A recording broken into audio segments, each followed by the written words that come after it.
Picture this. You're standing in your kitchen, coffee mug in hand, congratulating yourself for choosing what seems like the healthier option. You've ditched the sugar, opted for that fancy oat milk, maybe even splurged on some sugar-free vanilla syrup. You feel pretty good about your choices. But what if I told you that innocent-looking cup of coffee might be sending your blood sugar on a roller coaster ride that would make Six Flags jealous? What if everything you thought you knew about making your morning coffee diabetes-friendly was actually working against you? Before we get started, let me be crystal clear about something. Coffee itself isn't the villain here. In fact, pure black coffee has virtually no impact on blood sugar and may even have some protective benefits. The real culprits are hiding in plain sight, masquerading as healthy alternatives and diabetic-friendly options. These sneaky ingredients are turning your innocent cup of joe into a blood sugar bomb, and chances are you have no idea it's happening. First up, let's talk about milk choices, because this is where things get really interesting. If you're diabetic or pre-diabetic, you've probably been told to avoid full-fat dairy products. You've likely made the switch to fat-free or low-fat milk, thinking you're doing your body a favor. But here's what nobody tells you. Fat-free milk actually has a higher glycemic index than whole milk or half and half. Think of it like this.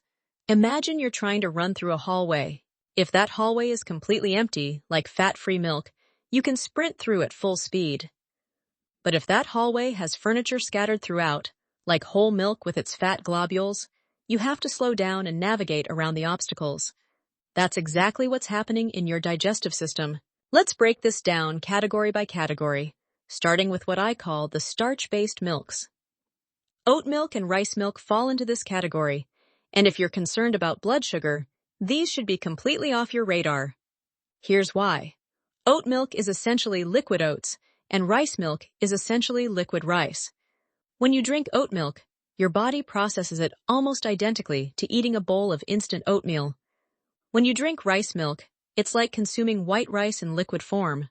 Rice milk is even worse in many cases, with some varieties having glycemic indices that rival white bread. Imagine if someone offered you a slice of white bread dissolved in water to put in your coffee. You'd probably think they were crazy. But that's essentially what you're doing when you choose rice milk. The majority of alternative milks on the market contain added sugars, and we're not just talking about the obviously sweetened varieties. Even the ones labeled as unsweetened often contain ingredients that can impact blood sugar. Many contain brown rice syrup, cane sugar, or other sweeteners that manufacturers use to improve taste and texture. Some of these gums and emulsifiers can actually interfere with your body's natural ability to process sugars efficiently. Others may contribute to inflammation, which can worsen insulin resistance over time. It's like your innocent nut milk has been transformed into a chemistry experiment that your great-grandmother wouldn't recognize as food. But the relationship between artificial sweeteners and blood sugar is far more complex than most people realize.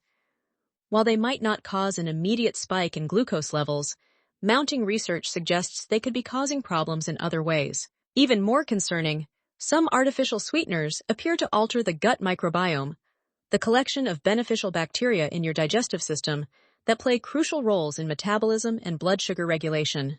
When you disrupt this delicate ecosystem, you might be setting yourself up for worse blood sugar control in the long run, even if the immediate effects seem beneficial. But here's something that might surprise you even more.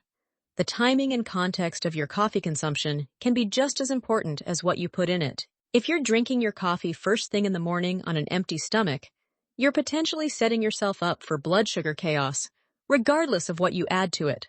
When you add milk alternatives, artificial sweeteners, or other additives to coffee consumed during this vulnerable window, you might be amplifying their effects. Your morning coffee isn't just competing with your circadian rhythms.